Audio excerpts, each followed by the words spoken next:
Selamat hari Tuhan, saudara-saudara sekalian. Salam damai Tuhan kita Yesus Kristus menyertai kita semua. Saya Romo Argo, berbahagia berjumpa dengan saudara sekalian di channel Heavenward.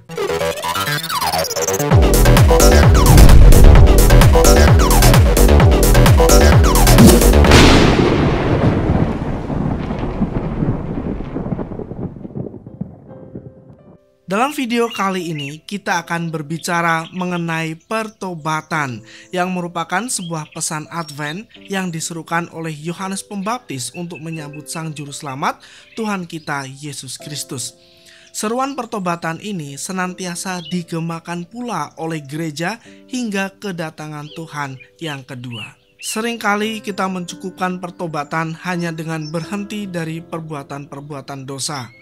Memang bertobat itu berarti tidak berbuat dosa lagi, tetapi sebenarnya itu masih jauh dari cukup.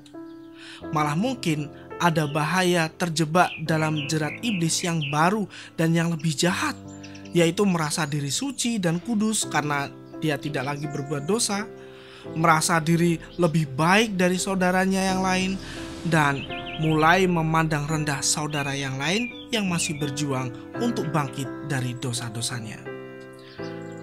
Kalau kita membaca dalam Injil hari ini, Yohanes Pembaptis mengatakan kepada orang banyak, "Barang siapa mempunyai 2 helai baju, hendaklah ia membaginya dengan yang tidak punya. Dan barang siapa mempunyai makanan, hendaklah ia berbuat demikian juga." Lalu kepada pemungut cukai dia mengatakan, "Jangan menagih lebih banyak dari yang ditentukan." Kepada para prajurit dia mengatakan, "Janganlah merampas dan jangan memeras, dan cukupkanlah dirimu dengan gajimu." Apakah arti dari semua ini? Pertobatan tidak cukup hanya datang kepada imam, mengaku dosa, pulang, dan tidak berbuat apa-apa. Tetapi pertobatan itu haruslah terwujud dalam kasih. Itulah yang dimaksud oleh Yohanes Pembaptis. Dalam Injil Lukas kita mendengar kisah seorang perempuan berdosa yang meminyaki Tuhan Yesus. Dan inilah yang dikatakan Tuhan Yesus. Kita bisa lihat dalam Injil Lukas bab 7 ayat 47. Dosanya yang banyak itu telah diampuni, sebab ia telah banyak berbuat kasih. Tetapi orang yang sedikit diampuni, sedikit juga ia berbuat kasih. Kita juga ingat bahwa Rasul Petrus juga mengajar kita dalam suratnya yang pertama bab 4 ayat 8. Tetapi yang terutama, kasihilah sungguh-sungguh seorang akan yang lain, sebab kasih menutupi banyak sekali dosa. Saudara-saudaraku yang terkasih, gereja adalah sebuah komunitas. Bahkan lebih dari itu, gereja adalah sebuah keluarga besar anak-anak Allah. Dan yang menyatukan kita menjadi sebuah keluarga adalah kasih, di mana kita bukan lagi hidup untuk diri kita sendiri, namun untuk Allah melalui saudara-saudara kita yang lain. Kasih adalah esensi hidup Kristiani.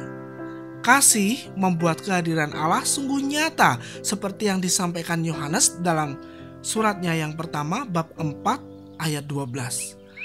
Tidak ada seorang pun yang pernah melihat Allah. Jika kita saling mengasihi, Allah tetap di dalam kita dan kasih-Nya sempurna di dalam kita.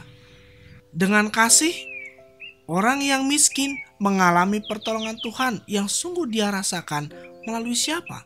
Melalui mereka yang mau berbagi. Orang kaya bersukacita dalam syukur. Bagaimana bersyukurnya? Dengan mau berbagi kepada mereka yang miskin dan membutuhkan. Damai sejahtera sungguh akan dirasakan di mana-mana karena semua hidup dalam kasih dan takut akan Tuhan. Akan ada keadilan di seluruh dunia karena tidak ada orang yang mementingkan dirinya sendiri dengan menindas orang lain. Seperti inilah yang disuruhkan Yohanes Pembaptis sesuai dengan nubuat Yesaya. persiapkanlah jalan untuk Tuhan, luruskanlah jalan untuk Tuhan, luruskanlah jalan baginya. Setiap lembah akan ditimbun dan setiap gunung dan bukit akan menjadi rata. Yang berliku-liku akan diluruskan, yang berlekuk-lekuk akan diratakan, dan semua orang akan melihat keselamatan yang dari Tuhan. Dengan demikian, saudara-saudaraku, hal terbaik dalam menyambut Tuhan adalah dengan pertobatan yang tidak hanya sebatas mengaku dosa, namun sungguh-sungguh masuk dalam kehidupan kasih itu sendiri. Tuhan Yesus mengasihi dan memberkati kita semua.